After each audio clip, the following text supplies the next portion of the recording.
मेरे YouTube channel astronaut पर आपका स्वागत है। नमस्कार, मैं हूं नरेश कुमार। सबसे पहले उन दर्शकों का धन्यवाद जिन्होंने पेज को सब्सक्राइब किया है, पेज के वीडियोस को शेयर कर रहे हैं, लाइक कर रहे हैं और कमेंट बॉक्स में हमें अपनी राय भी दे रहे हैं। दोस्तों, भविष्य जानने की जिज्ञासा हर व्यक्ति में होती है। हर व्यक्ति ये जानना चाहता है कि उसका आने वाला समय कैसा रहेगा, लेकिन बहुत सारे व्यक्ति ऐसे होते हैं जिन्हें अपनी राशि का पता नहीं होता। उन्हें अपने नाम का पता होता है, लेकिन उन्हें राशि की जानकारी नहीं होती। ऐसा इसलिए होता है क्योंकि जब वो पैदा हुए होते हैं उनकी जन्मपत्री या तो बनी नहीं या बनने के बाद गुम जाती है और उन्हें अपनी सही राशि पता नहीं लगती। भारतीय ज्योतिष में राशि जो है वो चंद्र राशि से समझी जाती है। चंद्र राशि की जो है वो प्रधानता है। जब आप पैदा होते हैं, जिस राशि में आपका चंद्रमा होता है वो राशि आपकी राशि होती है। और इसके अलावा एक राशि होती है प्रचलित नाम की राशि, यानी कि जो आपका नाम चल रहा है उस नाम के लिहाज से कौन सी राशि निकलती है। तो यदि आपका नाम आर से शुरू होता है तो आपकी राशि तुला बनती है। आर नाम जो है वो स्वाति और चित्रा नक्षत्र में आता है और स्वाति के चारों नक्षत्र और चित्रा के तीसरा और चौथा नक्षत्र जो है वो तुला राशि में आते हैं। तो यदि आपका नाम आर से शुरू होता है तो आपकी राशि तुला है। आगे बताएंगे कि तुला राशि के लोग कैसे होते हैं, उनका 2024 कैसा रहेगा। तो जो तुला राशि के जातक होते हैं उनका स्वामी होता है शुक्र। शुक्र क्या है? शुक्र राक्षसों का गुरु है। राक्षसों को क्या पसंद है? लग्जरी पसंद है। लग्जरी, हर तरह की चीज़, खाना पीना, उसमें बहुत चूजी, अपनी ड्रेस में चूजी, घूमने फिरने के शौकीन। मीन कोई भी अच्छा कपड़ा ही पहनेंगे, कभी ख़राब कपड़ा नहीं पहनेंगे। खाना भी अच्छा खाएंगे और सिलेक्टिव खाएंगे। मीन ये नहीं है कि कहीं से कुछ भी खा लेना है। तो सिलेक्टिव होते हैं, खाने पीने में चूजी हैं, कपड़े अच्छे पसंद करेंगे। इनकी ड्रेसिंग सेंस बहुत अच्छी होती है, खासतौर पर लड़कियों की। जो तुला राशि की लड़कियां होती हैं उनकी ड्रेसिंग सेंस बहुत गजब की होती है। तो ये इनका जो है वो प्लस पॉइंट है। तुला राशि का जो सिंबल है वो आपने देखा होगा तकड़ी है। तो बैलेंस करना लाइफ को अच्छा जानते हैं। मूवेबल साइन होने के कारण ये घूमना फिरना बहुत पसंद करते हैं। पर्सनल लाइफ में भी यदि कोई किसी के साथ कोई दिक्कत आएगी तो वहाँ से मूव कर जाएंगे। ये इनकी बहुत बड़ी ताकत होती है। इनको मूव ऑन करने में कोई परेशानी नहीं होती। मान लीजिए किसी के साथ अटैचमेंट हो गई तो उसके साथ कोई सेटिंग नहीं बैठी या कोई झगड़ा हो गया, कोई आप अपने विचार सहमत नहीं हुए एक दूसरे से, तो निश्चित तौर पर वो आगे जल्दी मूव कर जाएंगे, उसमें ज़्यादा हर्ट नहीं होंगे। तो ये इनका मजबूत पक्ष होता है। इनका कमज़ोर पक्ष क्या होता है? जो राशि है तुला राशि, ये एरी साइन है। तो एरी साइन क्या करता है? ओवर थॉट करता है। थॉट जो इनका जो होता है वो लगातार चलता रहता है। हवाई किले बहुत बनाते हैं। ये हवाई किले बनाने के चक्कर में ज़मीन से थोड़ा सा कट जाते हैं। एग्जीक्यूशन के मामले में थोड़े से पुअर रह जाते हैं। यदि थोड़ा सा ज़्यादा कम सोचना शुरू करें, थोड़ा सा अपने सोच को विराम दें, तो ये बहुत अच्छे जो हैं, इनका जीवन बहुत अच्छा हो सकता है। तो ये कमी है जिसके ऊपर इनको काम करने की ज़रूरत होगी। इनका 2024 कैसा रहेगा आगे वीडियो में देखते हैं। तो तुला राशि के जातक 2024 के राशिफल जानने से पहले सबसे पहले कॉपी पेन उठाइए और डेट्स नोट करिए जो आपके लिए शुभ हैं। वो शुभ इसलिए क्योंकि सूर्य का गोचर 4 महीने आपके लिए शुभ रहता है साल में। वो 4 महीने कौन से होंगे वो नोट करिए। सूर्य जब आपकी कुंडली में तीसरे भाव में आते हैं यहाँ पर तो शुभ होते हैं। सूर्य पाप ग्रह है, तीसरे भाव में सूर्य का गोचर शुभ होता है। जब साल शुरू होगा तो पहले 14 दिन आपके लिए बहुत शुभ रहेंगे, यानी कि पहली साल की शुरुआत आपके लिए अच्छी हो रही है। इसके बाद सूर्य जब छठे भाव में आएंगे आपकी कुंडली में, यहाँ पर आएंगे 15 मार्च से लेकर 15 अप्रैल के मध्य। तो यहाँ पर जब मीन राशि में गुरु आते हैं, छठे भाव में जब आ जाएंगे आपकी कुंडली में, तो यहाँ पर भी सूर्य आपके लिए शुभ होंगे। इसके बाद सूर्य आएंगे आपकी कुंडली में दशम भाव में। ये समय होता है 15 जुलाई से लेकर 15 अगस्त तक का, और फिर 11वें भाव में 15 अगस्त से लेकर 15 सितंबर तक का। ये रफली 15 को चूंकि संक्रांति होती है, एक दिन आगे एक दिन पीछे हो सकता है। यहाँ पर 17 जून से 17 अगस्त भी हो सकता है। तो ये 1-2 दिन का आप मार्जिन लेके चलिए। इसका ये जो 4 महीने हैं ये शुभ रहेंगे आपके लिए बहुत। ये डेट्स आप नोट रखिए। और साल के आखिरी 15 दिन, 15 दिसंबर से लेकर मान के चलिए 31 दिसंबर तक का समय भी आपके लिए शुभ रहेगा। अब ये सूर्य ही शुभ क्यों? क्योंकि सूर्य जो होता है वो लगन का कारक होता है। किसी भी कुंडली में लगन का कारक ग्रह सूर्य होता है। सूर्य हेल्थ का कारक ग्रह होता है। सूर्य आपकी कुंडली में करियर का कारक ग्रह होता है। बॉडी में हम हड्डियां सूर्य से देखते हैं। तो सूर्य इतने बलवान हैं, अकेले ही यदि अच्छे हों कुंडली में, अकेले ही पूरी कुंडली को संभाल लेते हैं। इसलिए सूर्य चूंकि पिता है, सूर्य सब ग्रह सूर्य के इर्द गिर्द घूमते हैं, इसलिए सूर्य का गोचर बहुत अहमियत रखता है।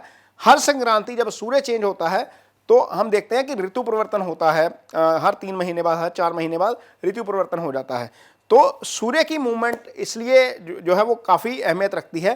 तो ये 4 महीने आपको दिए गए हैं वो इसलिए दिए गए हैं ताकि सूर्य जो है वो आपके लिए, आप इस चीज़ को नोट करें और आपने जो भी कोई शुभ काम करना है, कोई अच्छा काम करना है, कहीं पर प्रॉपर्टी खरीदनी है, कुछ भी करना है, वो समय आपके लिए शुभ चल रहा हो। खैर अब आगे बात करेंगे। तो सूर्य को अब हम यहीं पर रख देते हैं जहाँ पर है। ये 1 जनवरी की कुंडली है आपके लिए। 1 जनवरी के दिन ग्रहों की स्थिति ये रहेगी।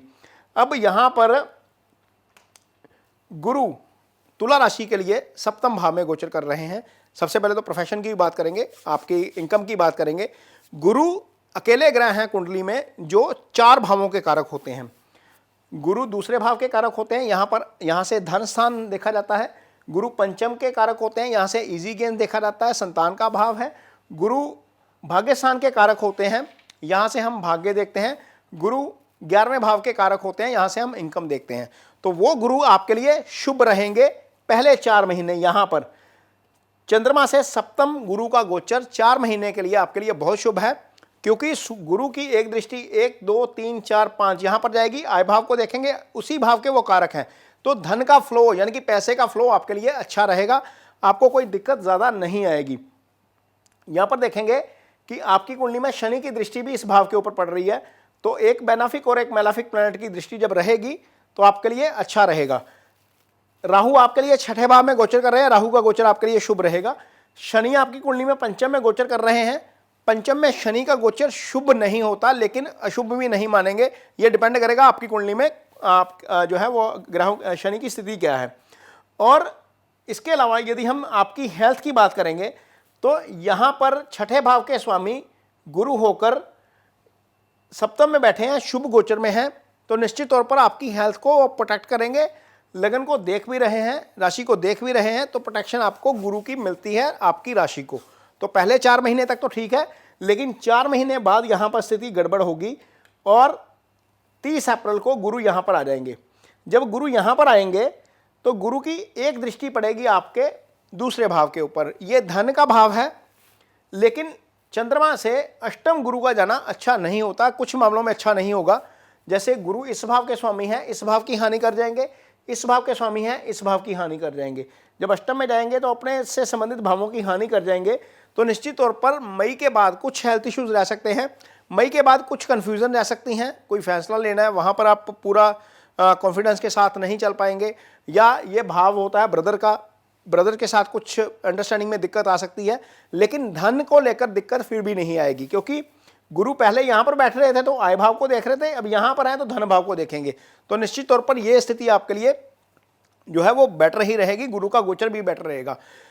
सेहत को लेकर थोड़ी सी कंसर्न इसलिए मैं बता रहा हूँ क्योंकि गुरु इस भाव के स्वामी है, इस भाव के स्वामी होकर अष्टम में आ गए, तो ये स्थिति खैर अच्छी नहीं है। इसके ऊपर केतु की दृष्टि भी पड़ जाएगी, तो ये थोड़ा सा जो है हेल्थ के लिहाज से प्रॉब्लम वाला हो सकता है। अदरवाइज कोई बहुत ज़्यादा दिक्कत मुझे यहाँ पर नज़र नहीं आ रही, क्योंकि केतु इकलौते प्लैनेट हैं जो गुरु को देखेंगे। इसके अलावा कोई पाप ग्रह आगे जाकर नहीं देखेगा। ये सूर्य और मंगल आगे शिफ्ट हो चुके होंगे जब गुरु यहाँ पर आएंगे। तो आगे देखेंगे कि आपका रिलेशनशिप कैसा रहेगा।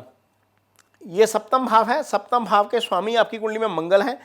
शनि की दृष्टि पूरा साल इस भाव के ऊपर रहेगी, ये इस भाव को लगातार देखते रहेंगे। सप्तम भाव से शादी देखी जाती है, तो इसका मतलब यह है कि तुला राशि के जातकों की शादी में कहीं ना कहीं कोई ना कोई अड़चन आएगी, कोई रिश्ता आएगा, आके बात नहीं बनेगी, रिश्ता आएगा, बात नहीं बनेगी, चाहे वो लड़का है चाहे वो लड़की है।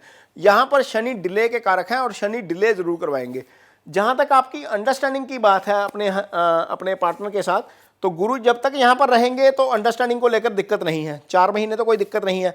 अब गुरु यहाँ पर आ जाएंगे अष्टम में, तो भी ये राहु के प्रभाव में नहीं आएंगे, शनि के प्रभाव में नहीं आएंगे, यानी कि 2 प्लैनेट जो हैं वो इसको छू नहीं पाएंगे। सिर्फ केतु एक ऐसे ग्रह हैं जो लगातार इस पर दृष्टि रखेंगे और पूरा साल यहीं पर रहेंगे। तो यहाँ पर थोड़ी सी आपको दिक्कत हो सकती है अंडरस्टैंडिंग में, अदरवाइज कोई बहुत ज़्यादा समस्या नहीं है, क्योंकि गुरु की दृष्टि जब कुटुंब भाव के ऊपर रहेगी तो आपकी मैरिटल लाइफ जो है वो बेटर रहेगी, कोई बहुत ज़्यादा दिक्कत नहीं आ रही है। सिंगल्स के लिए ज़रूर डिले हो सकता है, क्योंकि शनि वहाँ पर विराजमान है, वो डिले करवाएंगे। रिश्ता होने में प्रॉब्लम जरूर आ सकती है, या शादी होने में अड़चने ज़रूर आएंगी। आगे बात करेंगे कि आपका जो है वो स्टडीज़ कैसी रहेंगी। स्टडीज़ की यदि हम बात करें तो गुरु जब तक यहाँ पर केंद्र में है, फिर मैं अगेन बोल रहा हूँ कि 30 अप्रैल तक यहीं पर रहेंगे। तब तक स्टूडेंट्स के लिए समय काफ़ी अच्छा रहेगा। गुरु अप्लाइड नॉलेज के कारक हैं। गुरु की दृष्टि जब चंद्रमा के ऊपर होती है या आपकी राशि के ऊपर होती है, लगन के ऊपर होती है, तो आप पॉजिटिव हो जाते हैं, हर चीज़ को लेकर पॉजिटिव हो जाते हैं। तो मान के चलिए पहले 4 महीने तो आप स्टडीज़ को लेकर काफ़ी पॉजिटिव रहेंगे, लेकिन उसके बाद जैसे ही गुरु अष्टम में आ जाएंगे तो इस भाव को नहीं देख पाएंगे। ये भाव वैसे मजबूत है, हायर स्टडीज़ के लिए जो स्टूडेंट्स जाना चाहते हैं उनके लिए समय ठीक रहेगा पूरा साल, लेकिन थोड़ा सा डिले होगा हर चीज़ में, हर प्रोसेस में। मान लीजिए आपने किसी फॉरेन यूनिवर्सिटी में एडमिशन लेना है, वहाँ पर चीज़ें डिले हो सकती हैं। मान लीजिए आपने किसी डोमेस्टिक यूनिवर्सिटी में एडमिशन लेना है, कोई ऐसा टेस्ट देना है जिसके लिए आपको बड़े कॉलेज IIT IIM में एडमिशन लेने के लिए जाना पड़ेगा, या CA की परीक्षा के लिए इंटर देना पड़ेगा, उसके लिए चीज़ें जो हैं आपको थोड़ी सी वेट करने वाली हो सकती हैं। इमीडिएटली इंस्टेंटली आपको उसके रिजल्ट नहीं मिलेंगे। तो ये तुला राशि के जातकों के लिए 2024 का राशिफल है। ये वीडियो आपको कैसा लगा, इस पर कमेंट बॉक्स में अपनी राय जरूर दीजिए। यदि ये वीडियो अच्छा लगे तो इसे शेयर जरूर करिए, पेज को सब्सक्राइब जरूर करिए। इसके साथ ही मुझे दीजिए इजाजत। नमस्कार।